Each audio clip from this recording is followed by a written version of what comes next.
तो प्रीवियस कुछ लेक्चर्स में हमने डिस्कस किया था कि हमारी बॉडी के अंदर जैसे ही T3 T4 रिलीज होता है, राइट। तो ये T3 T4 का टारगेट क्या होता है? टारगेट इनका होता है हमारे सेल्स। ये जो मैंने यहाँ पे ड्रॉ किया, right, this is a cell. Okay, let me explain for you. ये आपके पास हार्ट है और हार्ट से ये आपके पास जो नज़र आ रहे हैं दे आर लंग्स। ओके, उसके बाद ये है आपका आर्टीरियल साइड। ओके, फिर यहाँ से शुरू होता है आपका वेनस साइड, राइट। फिर यहाँ से डीऑक्सीजनेटेड ब्लड आता है आपके राइट हार्ट में। सिंपल। उसके अलावा ये जो आपको नज़र आ रहा है this is liver and this is your stomach, fine. और ये कुछ मैंने जो है फैट सेल्स ड्रॉ किया रहा है यहाँ पे। ओके, अच्छा जी। तो नाउ वी विल डिस्कस कि ये जो T3 T4 है ना, इसका हमारे टिश्यू पे क्या इफेक्ट पड़ता है, right. That is the main question कि इसका हमारे टिश्यू पे क्या इफेक्ट पड़ता है। जब ये हमारे टिश्यू में आता है तो क्या चेंजेस आती है हमारे टिश्यू में। सो यू मस्ट रिमेंबर कि ये जो T3 T4 है ना, इसका जो रिसेप्टर होता है वो आपके न्यूक्लियस के ऊपर होता है। डू यू नो हर सेल के पास, ये एक सेल है फॉर एग्जाम्पल, इसके पास एक न्यूक्लियस है, राइट, सेंटर में।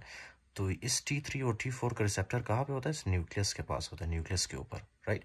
तो ये न्यूक्लियस के ऊपर जाके अटैच होता है। अटैच होने के बाद ये सेल के अंदर कौन कौन सी तब्दीलियाँ या मतलब कौन कौन से चेंजेस लाते हैं। The very first thing that you have to remember, first function क्या है कि इसका ये जो है माइटोकॉन्ड्रियल एक्टिविटी बढ़ा देता है ये। ओके, माइटोकॉन्ड्रियल एक्टिविटी को इंक्रीज करता है ये। ओके, आपको पता है ना माइटोकॉन्ड्रिया क्या होता है? Mitochondria is the power house of cell. अगर T3 T4 ज्यादा हुआ सेल के अंदर तो ये क्या करेगा? माइटोकॉन्ड्रिया को मजबूर करेगा, या मतलब माइटोकॉन्ड्रिया को स्टिमुलेट करेगा कि वो ज्यादा से ज्यादा क्या प्रोड्यूस करे? एनर्जी प्रोड्यूस करे, राइट। ओके, उसके बाद यही T3 T4 जब आपके सेल के अंदर जाता है, ऑब्वियसली ये मैंने आपको अभी बताया था कि ये this will lead to ATP production in your body. Okay, in your cells. आपको पता है ना, जैसे ही एटीपी प्रोड्यूस होता है, मेटाबॉलिज्म ज़्यादा होती है आपके सेल के अंदर, तो क्या होता है? हीट प्रोड्यूस होता है। ओके, हीट प्रोड्यूस होता है। तो एक फंक्शन क्या है ये थायराइड हार्मोन का, कि ये जो है हमारे बॉडी के अंदर हीट प्रोड्यूस करता है। Okay, fine.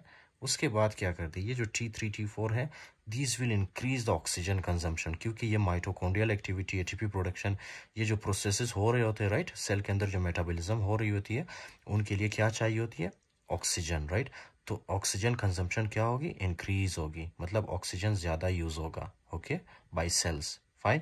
तो ये है इसका तीसरा फंक्शन। उसके अलावा जो है आपके फॉर एग्जांपल कार्बोहाइड्रेट्स या फैट्स, ओके, या प्रोटीन्स वगैरह, उनकी ब्रेकडाउन भी ज़्यादा होती है जब T3 T4 आपके बॉडी के अंदर रिलीज होता है। ओके, इनकी ब्रेकडाउन ज़्यादा होती है, ब्रेक डाउन, राइट। तो इनकी ब्रेकडाउन ज़्यादा होती है। एज ए रिजल्ट क्या होगा? ये जितने भी प्रोसेसेस होंगे एट द एंड जो है इंक्रीज होगी heat production. Okay, heat production.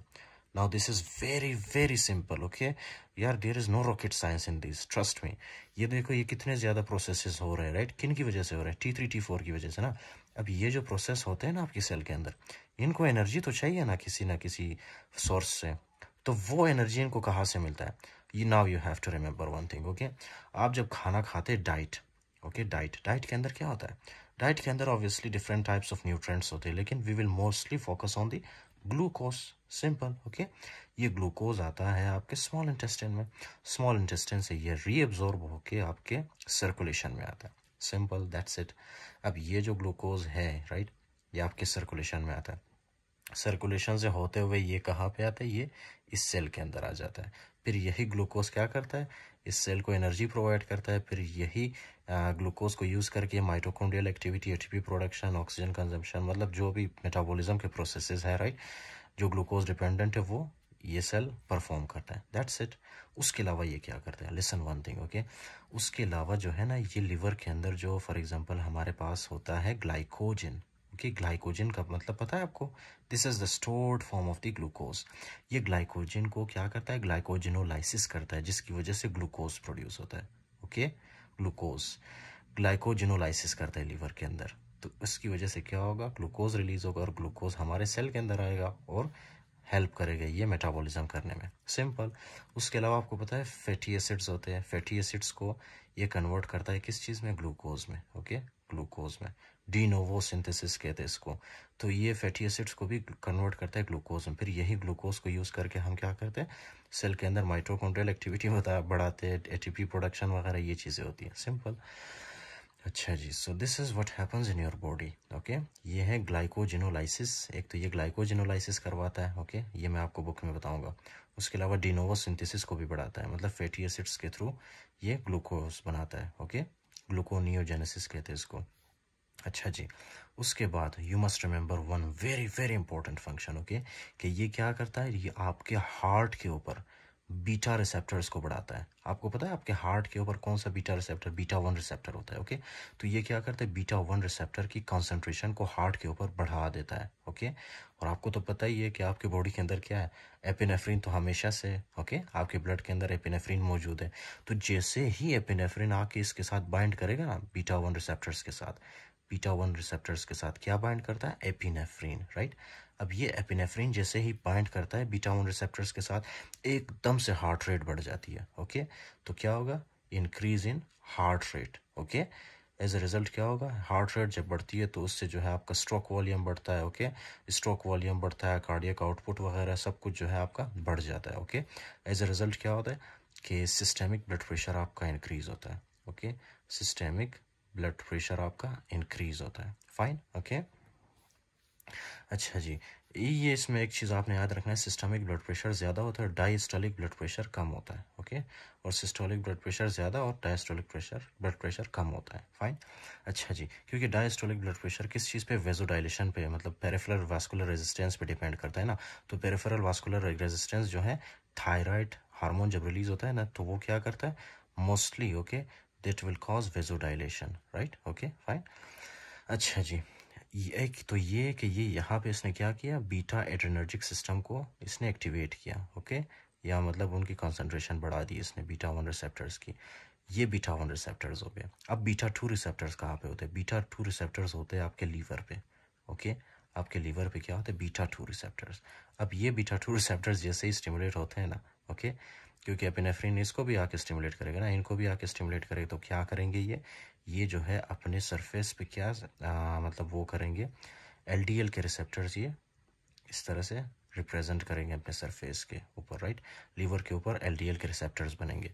तो आपकी बॉडी के अंदर यानी आपके ब्लड के अंदर जो एलडीएल होगा ना, फॉस्फोलिपिड, एलडीएल, ट्राइग्लिसराइड वगैरह, तो ये क्या होंगे, इस तरह से लीवर के अंदर आएंगे। Okay, fine. इस तरह से एलडीएल के रिसेप्टर्स ये अपने ऊपर बनाता है, तो एलडीएल आके इसके साथ अटैच होता है। फाइन। तो क्या होगा, एलडीएल की कॉन्सेंट्रेशन, फॉस्फोलिपिड, ट्राइग्लिसराइड, इनकी कॉन्सेंट्रेशन कम होगी एट द एंड, राइट। उसके अलावा ये तो हो गया बीटा टू रिसेप्टर्स। ओके, ये जो आपके फैट सेल्स है ना, फैट सेल्स के ऊपर कौन से रिसेप्टर्स होते हैं, beta three receptors. Okay, beta three receptors. तो ये मैंने आपको बताया था कि T3 T4 क्या करता है, T3 T4 एक तो बीटा वन रिसेप्टर्स की कॉन्सेंट्रेशन को बढ़ाता है हार्ट के ऊपर, बीटा टू रिसेप्टर्स की कॉन्सेंट्रेशन को बढ़ाता है लीवर के ऊपर, बीटा थ्री रिसेप्टर्स की कॉन्सेंट्रेशन को बढ़ाता है T3 T4 फैट सेल्स के ऊपर। तो क्या होगा, जब एपिनेफ्रिन इनके साथ आके बाइंड करेगा तो क्या करेगा ये, obviously this will lead to release of the fatty acids. Okay, these will lead to the release of fatty acids.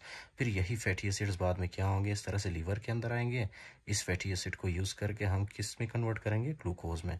फिर यही ग्लूकोज आएगा यहाँ पे कंज्यूम होगा, राइट। ओके, अच्छा जी, so this is very simple now यार। आपको पता है ना ये सारा जो मैकेनिज्म हो रहा है, सेल क्या करता है normally, this is very simple. Okay, cell आपके बॉडी के अंदर से, आपके ब्लड के अंदर से, आपके ब्लड के अंदर क्या होता है, ऑक्सीजन, राइट, ऑक्सीजनेटेड ब्लड है ना। तो ऑक्सीजनेटेड ब्लड के अंदर क्या होता है, ऑक्सीजन। फिर ये जो सेल है आपका, ये ऑक्सीजन को यूज़ करता है। ओके, ऑक्सीजन को यूज़ करता है। अच्छा, जब T3 T4 रिलीज होता है, राइट, तो वो क्या करता है, आपके सेल के अंदर ऑक्सीजन कंजम्पशन को ज़्यादा करता है। इट मीन्स के आपके सेल्स को ज़्यादा ऑक्सीजन की ज़रूरत होती है। तो क्या करता है, जब ऑक्सीजन की ज़्यादा ज़रूरत होती है, आपका रेस्पायरेटरी रेट बढ़ जाता है ताकि आपकी बॉडी को ज़्यादा से ज़्यादा ऑक्सीजन मिले। तो लंग्स के अंदर क्या होता है, रेस्पायरेटरी रेट बढ़ जाता है। ओके, आप जल्दी जल्दी रेस्पायरेशन करते हो। फाइन। तो यहाँ से रेस्पायरेटरी रेट बढ़ जाता है आपका, क्यों, क्योंकि सेल को ऑक्सीजन चाहिए होता है और आपका ब्लड इसको ऑक्सीजन प्रोवाइड करता है। फाइन।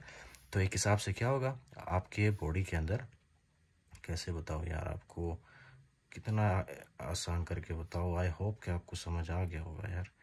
ये है आपके पास फॉर एग्जांपल लंग्स, राइट, ये है लंग्स। तो जैसे ही यहाँ पे फॉर एग्जांपल ऑक्सीजन की ज़रूरत ज़्यादा होती है ना हमारे बॉडी को, तो क्या करते हैं हम, इन्वायरमेंट से हम ऑक्सीजन इस तरह से इनहेल करते हैं। ये ऑक्सीजन पहले हमारे लंग में आता है, फिर हमारे लंग्स से ये हमारे बॉडी में एंटर होता है, हमारे ब्लड के अंदर। ओके, ये ऑक्सीजन सिंपल। फिर यही, अच्छा this is very simple now. ये जो आपके पास सेल्स है ये ऑक्सीजन को कंज्यूम करते हैं और एट द एंड क्या रिलीज करता है आपके बॉडी के अंदर? Carbon dioxide. सिंपल। अब ये जो कार्बन डाइऑक्साइड है इसको क्या करना है? हमने अपने बॉडी से बाहर निकालना है। तो कैसे बाहर निकालते हैं? लंग्स के थ्रू। इस तरह से लंग्स के थ्रू हम अपने बॉडी से इस कार्बन डाइऑक्साइड को बाहर निकालते हैं। Why? Because we don't need this. Okay, this is a best product, we don't need this. तो इस तरह से क्या है कि आपका रिस्पायरेटरी रेट बढ़ गया। क्यों? क्योंकि आपने ऑक्सीजन को इनहेल करना होता है और कार्बन डाइऑक्साइड को निकालना होता है, राइट? वेस्ट को आपने निकालना होता है। तो ये आपके बॉडी के अंदर नॉर्मली होता है। फाइन। आपने ये नहीं बोलना बीटा एड्रेनर्जिक सिस्टम, ये beta 1 receptors, beta 2, beta 3 receptors, ये आपने नहीं बोलना। Okay fine.